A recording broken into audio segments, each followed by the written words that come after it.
With this new affordable Chromebook from Lenovo, the 12-inch IdeaPad Flex 3i, I'll just go ahead and say it. These new Intel Alder Lake-N Chromebooks are here to change the game in the low-cost Chromebook space. And if you're anything like me and love the feeling of getting a great deal on a solid piece of tech, then you're going to want to check this one out. So let's talk about it.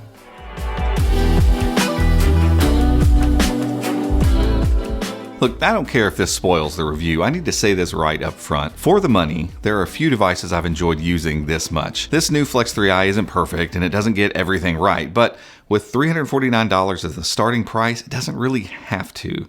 For this kind of price, I'm ready to forgive cut corners here and there, and with this latest one from Lenovo, I just find the overall corner cutting less aggravating than normal, and it makes for a very, very good Chromebook experience. So let's start out with what I love about this Chromebook. At the end of the day, this is a convertible device and it runs the same Chrome OS as every other convertible Chromebook does that's available right now. So there are really no surprises there, but what this device manages to pull off on a really meager budget is a little astonishing once you get it out of the box and actually start using it. We said it after our first hands-on in Las Vegas at CES, and it bears repeating.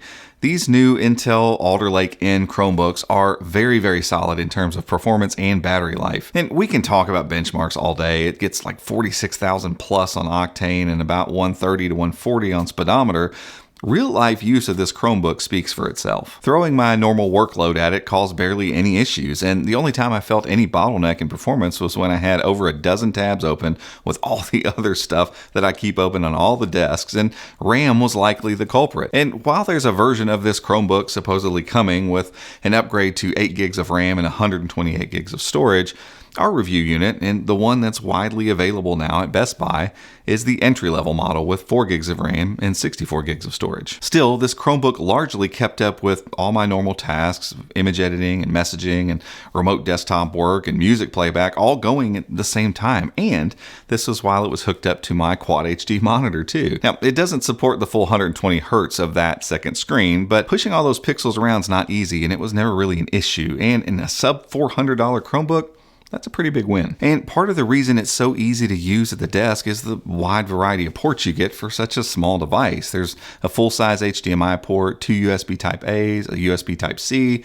micro SD card slot, and a headphone microphone jack. Oh, and there's a Kensington lock too if you need to deploy a bunch of these affordable Chromebooks in like a computer lab or a library of some sort. It's a pretty robust selection of ports on a very compact chassis, and I love it. But I use this one at home a lot too, so the 16:10 Full HD Plus screen was really nice to have on the couch with its 300 nits of brightness when I wasn't tethered to my desk. And having a solid screen on a more affordable Chromebook is just a breath of fresh air, and between the performance and the optimal size for portability and this screen, I had no issue making the Flex 3i my go-to device I took home with me when I was leaving the office every day. And with the sturdy build of this all-plastic Chromebook, take note manufacturers, plastic doesn't have to equal flimsy, using it on the go doesn't feel off-putting like what we see in some other more expensive devices. It feels great in the hand, it feels great in the lap or on a desk or anywhere else you choose to use it. And finally, rounding out the stuff that I really like on this Chromebook, I'm relatively impressed with the upward firing speakers. They're not the loudest or the fullest speakers we've ever heard on a Chromebook, but they're solid, and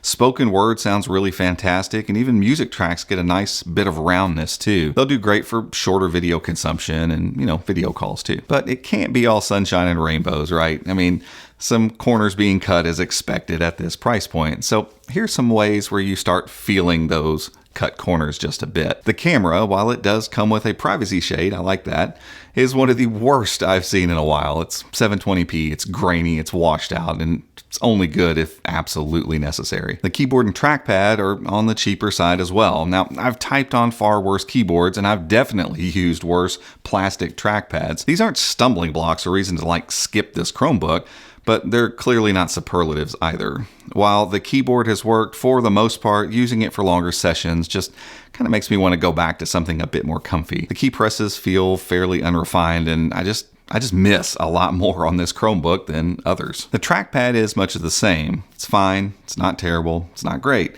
It's smooth enough for general use, and when stuck in situations where it's your only option, it's perfectly serviceable. But There's nothing about it that's going to make you go, wow, this is great.